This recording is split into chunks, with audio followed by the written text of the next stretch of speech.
Alright, well, it's been a little bit over a month since I started using the Galaxy S21 Ultra, and in this review, I'm going to take you through what it's been like to use this phone for over the past month, my first impressions of it, the features that really stand out, the setup experience of this phone, how it compares to other phones I've used, both Android and iOS, and we're going to take a little bit of a deep dive into the camera system of this phone because it's fascinating. So, a lot of stuff in this review. Let's dive in, and first up, let's talk about the design of this phone. The S21 Ultra feels solid, and by that I mean both in its construction as well as its weight. This phone weighs a ton compared to most phones at 229 grams, but Samsung designed this phone in a way that makes the weight easier to manage. The Galaxy S21 Ultra is about as wide as my iPhone 12 and Pixel 5, but it's much taller, and because they didn't make it wider, they ended up making a phone that's easier to hold and as comfortable as possible with a phone that weighs this much. Now, another thing I need to mention is how nice this phone actually looks. I've got the Phantom Black version, and in person, it just looks stunning. The back doesn't show fingerprints easily, and the way they integrated the camera cutouts with the band around the phone looks really good. Samsung does a great job packaging this phone, and I like that all the sides of the phone were protected with a film and everything was just very nicely packaged. Next, let's talk about the setup process, and the way I'm going to talk about the setup process with this phone, I'm going to talk about it like I've never owned a Samsung phone before, because, well, this is actually the first Samsung phone I've ever owned. And before you flame me in the comments, because I know some of you are going to do that, I don't know how I've lived on this earth up until this point, never having owned a Samsung phone. I get it. Overall, the setup is pretty similar to setting up any smartphone nowadays. However, there were some quirks here. First, it's weird to me that the first step isn't to sign into your Google account that you use on a previous Android device to import settings like Wi-Fi. Second weird thing was you have to download a specific app from Samsung called Smart Switch to your Android device you're transferring from, and given both my Pixel 5 and Galaxy S21 Ultra run Android, there really should just be a way to wirelessly transfer from one Android phone to another regardless of the phone manufacturer. That would make this process a lot simpler. Now, one downside to the S21 Ultra was something that I originally missed because when I was setting up the phone, I didn't create a Samsung account. I figured pretty much everything I use is a Google product and I don't really need to set up a Samsung account, so I didn't. If you do sign in with your Samsung account or create one and aren't careful, you will opt into really annoying ads Samsung will place as alerting notifications and in other Samsung apps as well. And given this phone costs over $1,000 here in the US, it's absolutely ridiculous to me that Samsung is going to treat you like this with ads in the OS, especially to use notifications to advertise to you. To cut down on some of the ads, you can go into your Samsung account page in Settings, head to the Privacy section and select Customization Service and make sure that is turned off.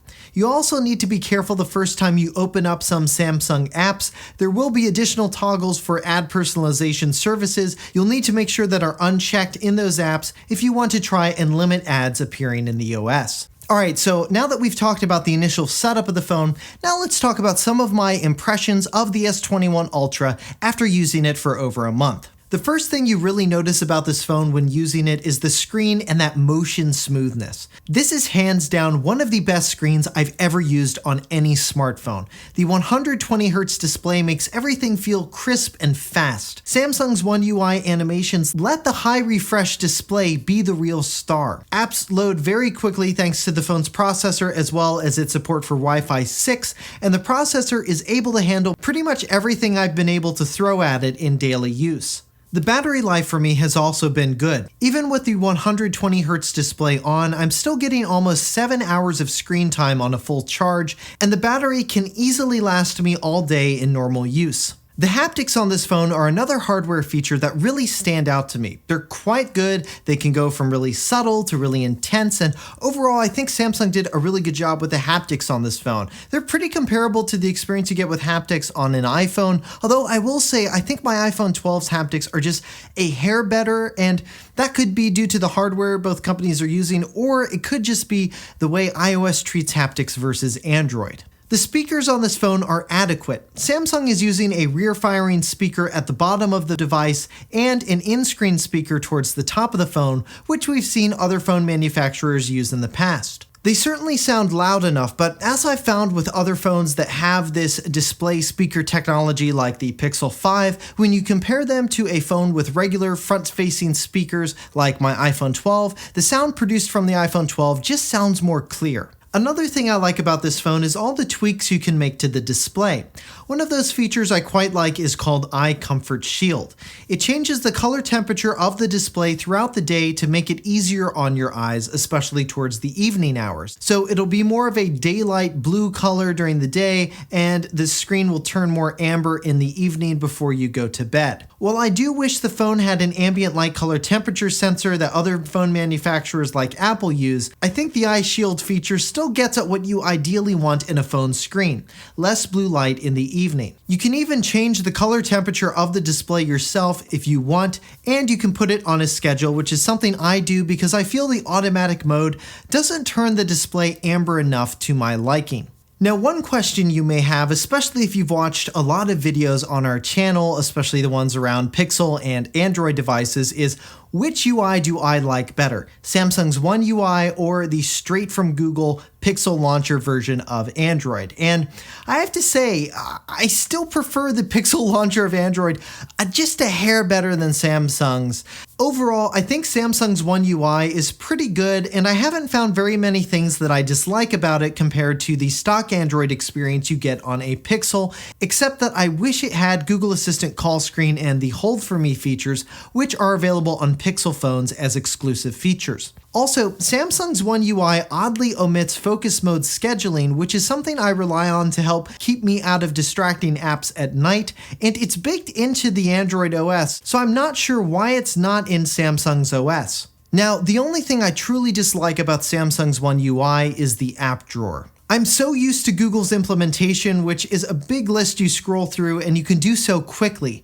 Samsung's feels like they just took Apple's home screen pages and imported those into the app drawer. It feels like a regressive design given Google's experience on the Pixel and Apple's decision to let users move away from having to scroll through multiple pages of home screens. One other odd quirk in Samsung's UI is that you can change not just the font size across the UI, but the actual font itself. When you do that, sometimes it'll actually change the fonts within apps, which just looks kind of bizarre. Like looking at Twitter in Cool Jazz font just looks kind of ridiculous. Now, because this screen is so huge, Samsung has a feature called Edge Panels that you can access by swiping from the right of the screen to open a small panel that you can customize to show your favorite apps. You can also use this feature to create a split screen mode, which I think is actually pretty well implemented. To use it, if you have an app open already, you can open the Edge panel and drag out an app from it onto the screen and then open that app up in a split screen. You can also save your favorite split screen pairings to the Edge panel as well. Unlocking the Galaxy S21 Ultra is one of my favorite things about this phone because it doesn't just have one way to authenticate into the phone, it has two: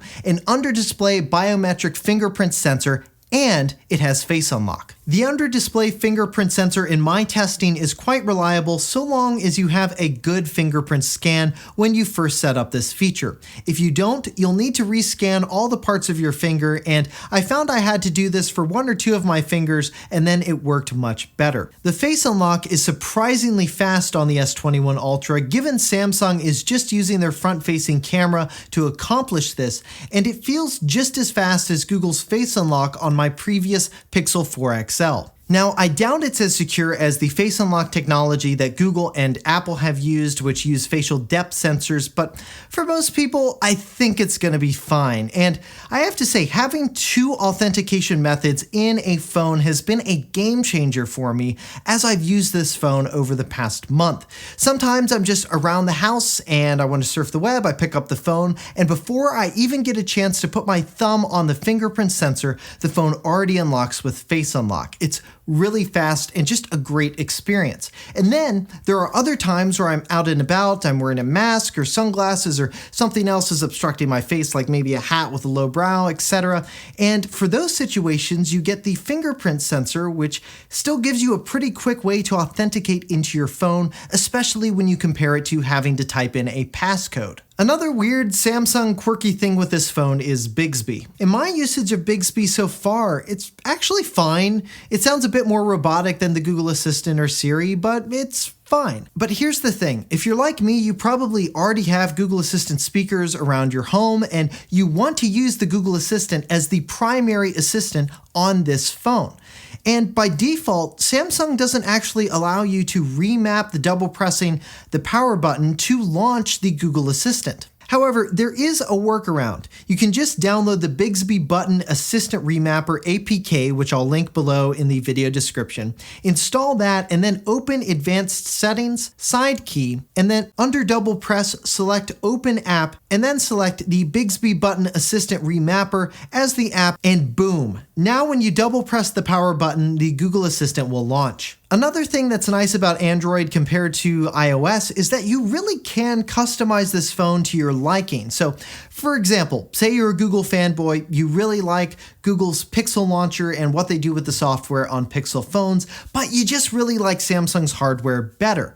So what you can do because of Android is you can actually just download a Pixel launcher that somebody has made that looks like the official Google Pixel launcher, put that on the Samsung S21 Ultra, and with this phone, it's actually really easy to do. You just go to Settings, Apps, choose Default Apps, then select the Home app and switch from Samsung's One UI to whatever home app you'd like. Alright, now one of the things that really sets this phone apart is the camera system. What I think Samsung did with the S21 Ultra specifically that's smart is giving you both an optical zoom at 3x and 10x. When I want to take a photo zoomed in, I find I either want to zoom it in a little or zoom it in to the max. And having optical options for this results in images that have a nice, crisp look and good resolution, versus when you use software zoom on other phones, the photos they take will look blurry or they just won't have a good resolution or quality. Overall, the Galaxy S21 Ultra is a beast when it comes to photos. Having optical cameras for wide angle, 1x, 3x, and 10x zoom gives you so much versatility when you're shooting with a smartphone, and I love it. Look at the detail you get on the statue in downtown Cary with the 10x optical zoom. This is how far away I was to get that 10x zoom shot with a smartphone.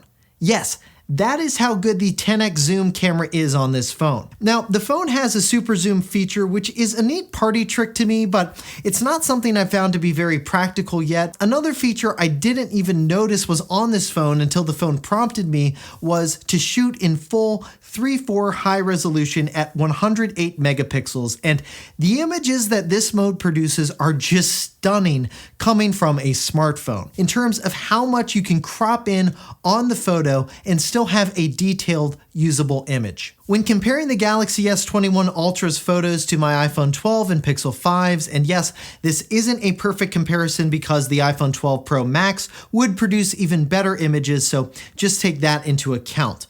In general, the Galaxy S21 will outperform the other two when it comes to zoom because of its optical cameras at different focal lengths. Neither the iPhone 12 nor the Pixel 5 can even zoom to 10x like the Galaxy S21. Now, the iPhone 12 Pro Max can, but the Pixel maxes out at 7x zoom. Here's a comparison at 3x zoom among all three of these phones. You'll notice that the Galaxy is the clear winner. When looking at how these phones perform with LED flicker elimination, with all of them on their auto settings, you'll see that the iPhone performs a bit better in this scenario compared to the S21 and Pixel's photos. When shooting with each phone's main camera, there's not a huge difference between them unless you're shooting in Samsung's 108 megapixel mode. Color and tone differences are another thing you'll notice when comparing the S21 Ultra's photos with the Pixels and iPhones.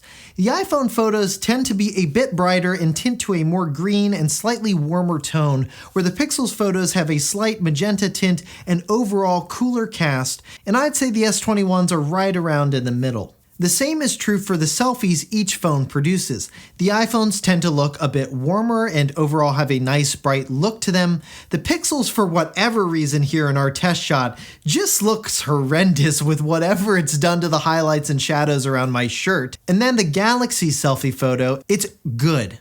Really good. A bit cooler than the iPhones, which we'd expect. Also, Samsung finally allows you to turn off all face smoothing, which allows you to see all the details and imperfections in my face, just as it is in real life, which is a decision I applaud. Now, when it comes to video, these cameras have more clear differences. Overall, like with photos, the Galaxy S21 Ultra's cameras give you a lot of versatility when shooting video.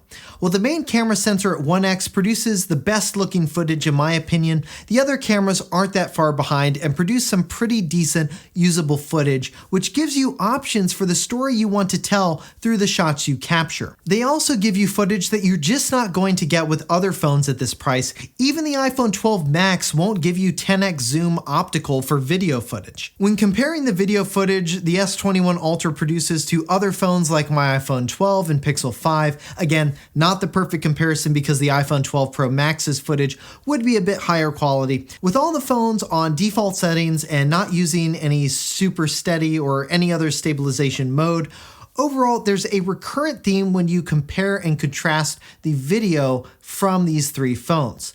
The iPhone's footage tends to be a bit warmer than the Galaxy S21's or the Pixels and brighter with less noise generally. Now, take this example of a panning shot from the sky to the lake.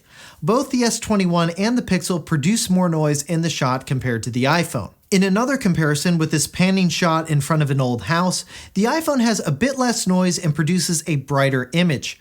The S21 Ultra's video skews a bit more magenta, and the Pixel 5's looks more warm at the end of the shot, likely due to the phone's auto white balance adjustment, but overall I think the iPhone still produces the best shot here. Here's another example of a streetscape.